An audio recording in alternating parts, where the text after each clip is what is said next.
everybody, welcome to another EV Ramblings video. In this video, I'm going to be reviewing the Lectron Vortex supercharger to CCS1 plug. So that is the adapter so that you could use your CCS1 equipped car on certain Tesla superchargers. Now, in this video, I need to just specify that Lectron did send me this for no charge, but I had already myself purchased an A to Z EV adapter, which I've been using quite a bit. But I want to say though that I initially actually ordered this one with my own money, and I just went on a very long road trip through the States. It was 5,900 kilometers, so I'll put the miles up, the conversion on the video. And Ford was supposed to send me an adapter, which they kept pushing the date off and off and further into the future. And I planned this trip a long time ago. So I need an adapter. I placed an order for the Lectron because I have their standard Tesla, the J1772 adapter. And unfortunately, I got an email back from them saying, listen, we don't have any. We don't know when we're going to get them. Do you want to cancel? I said, yes. So then I went and ordered the A2Z. There was a reason I bought this one, which I'll get to. But I want to first talk about why you need one of these adapters. And you really do. So I'm just going to go for a drive and we're going to talk about it. So let's go.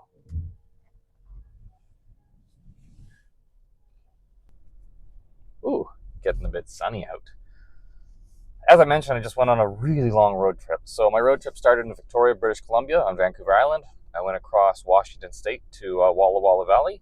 I went to Boise, Idaho, Salt Lake City, Utah, Las Vegas, Nevada, Williams, Arizona, over to Burbank, California, then Sacramento, Wilsonville, Oregon, and then Seattle, and then back home. And of course, I was doing a lot of driving in those destinations as well. Now, one thing that surprised me, and I'm going to create a new video in the future about this trip, but one of the biggest shocks for me was I had absolutely no problem with the Electrify America CCS1 chargers in all of the outliers, like on the big road trips. Where I had the most trouble charging was in the big cities. So in like Las Vegas and California. It was actually pretty shocking how big of a difference there was in that. In like Burbank, California, for example, I went to a rapid charger. It was late at night. I was really low. And all the chargers were full, and there was at least like 20 cars waiting. It was ridiculous. There just isn't enough rapid chargers. And so I was like, listen, I need a charge. I pulled up my plug share, found a Tesla that's compatible, went to it. It was available. It was pretty incredible how easy it was. I just plugged it in, and that saved the day. And I ended up having to do that about 3 times during the trip. If I didn't have that Tesla charging adapter, I really would have been just wasting a lot of time on this trip, and I really needed to cover a lot of ground. So that's reason number 1. Reason number 1, in my opinion, is the most important reason, just especially if you are going to go on a longer trip, you need one of those adapters. Now, reason number 2 you need one of these adapters is in North America, they've decided to basically get rid of the CCS1 charging standard. All the manufacturers have opted to go with Tesla. And it's good to see some unity in the market, but there's a very strong possibility that in the future, you may not have access to a CCS1. So all of us that have cars, legacy EVs, let's say, all the ones that are currently being sold from now up until several years ago, are going to need to have one of these adapters. So this is absolutely something I think that you should have with your vehicle. Now I have 2 of them myself, and those 2, I'm going to put one in my Chevy Bolt because my Chevy now has access to Tesla chargers as well. And I'll put one in my Ford Mustang Mach-E. Now, my wife and daughter drive the Bolt mostly, and I drive the Mach-E. So I'm going to get to which charger I'm going to keep in my car. And hopefully that can help you decide between these 2 adapters. Just like I had 2 reasons for suggesting you own one of these adapters, I have 2 main reasons for choosing one over the other. Now, as mentioned, I purchased the A2Z adapter myself, and one thing that's nice is it comes in a carry case. It's perfect for throwing in the front trunk of my Mach-E, and it's well padded, and it's the adapter won't move whatsoever. So that is a big bonus. I like that. But when you actually compare the two, so this is the A2Z and this is the Lectron, like they're what you expect. They're essentially the same. So they have the same plugs on the end, and once again, the Lectron is in my right hand here, and then the backs of it is where the Tesla plugs in. So I have to explain how these adapters work, though. And there's a sequence you have to do, and this is really important. You plug this into the car first, CCS plug first, then you plug the Tesla in. Charge starts. You have to absolutely make sure that you stop the charge before you unplug. So you either do that through the car or through the Tesla app. And then you do it in reverse. You disconnect the Tesla, and then you disconnect from the car. So this is where these two vary greatly. And with what I'm going to say, I have to say I never had any issues with the A2Z. But the A2Z has one button. So, and one lifts the front. And then there's a button on the bottom here. If I push the same button down further, it releases that. So when you're disconnecting from the car, when you're disconnecting the Tesla from the adapter, you're also first disconnecting this from the car side. So I was very hyper aware to make sure that I was pushing on this adapter when pushing the Tesla to get the Tesla out, because I knew this was now unlocked. If you stop the charge, this shouldn't be an issue in any way, but I'm very anal about these kinds of things. Now, the Lectron has two switches. So it has one on the top, which handles CCS, and then it has one on the bottom, which will open up the Tesla supercharger connector. So they've really done an excellent job of making sure there's no way that you can accidentally unplug it from the CCS side before you disconnect the Tesla. Unless you somehow grab both, but it's just a lot safer in my opinion than the A2Z. So that's the first reason I would choose the Lectron. Reason number two to choose the Lectron adapter over the A2Z is the most important in my opinion. And I was only going to have one reason, and that was going to be the release mechanisms. But a new one came out recently, a new reason. And let's just start off with, since this ability to use Tesla superchargers has become out there, there's been a lot of discussion on whether it's safe to use these adapters from a third party. Every manufacturer has released their own adapter. So Ford was the first one to sign on with Tesla and start this whole thing where the market moving to the Tesla supercharger plug.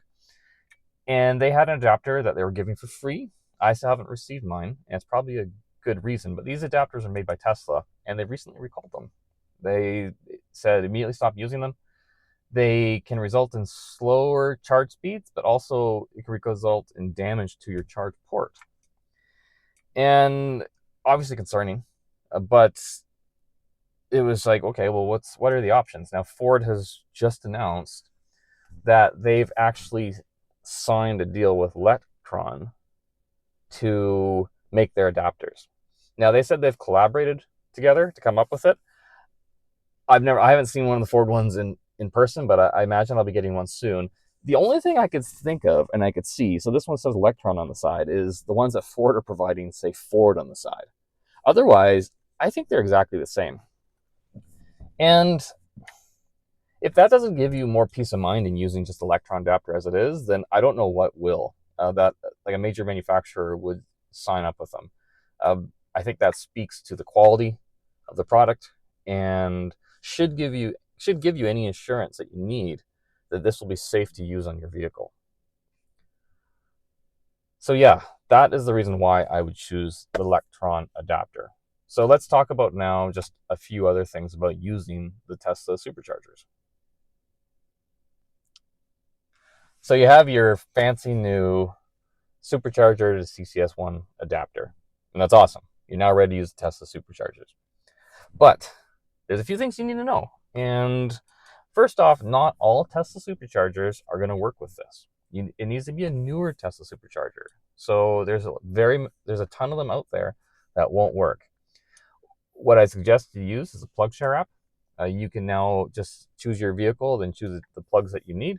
And when you click on like a Tesla supercharger station, it will tell you right at the top if it's compatible with non-Teslas. If it says it is, then you're good to go. The problem, though, is with using these superchargers, especially on a car like the Mach-E, which has a very long front. Those superchargers were designed for Teslas, and they were designed for Teslas that have the plug right on the very back corner of the car. So they always just back in, and it's a really short cable run. So to use a non-Tesla can be quite the maneuver. And I discovered this with the 3 times I used it when I was on my long trip. The first one that I went into was fortunate enough to actually be a pull-through bay. So I was actually able to just pull right into it. My front, go up a little bit further than I thought, and just plug it in. So big relief.